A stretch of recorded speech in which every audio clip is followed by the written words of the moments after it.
పెట్టిన శిల్పక పండ్లు తేనె మామిడి పండ్లు తీయంగా దిందామె తీరొక పండ్లు చిలక నేరేడు పండ్లు కాబోళ్ళు ఇచ్చిన మక్క కంకులు అవి పాల కంకులు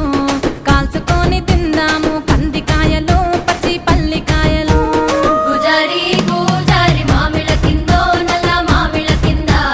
కుసుమరోళ్ళేసిన కుందన బొమ్మ అది కుందన బొమ్మ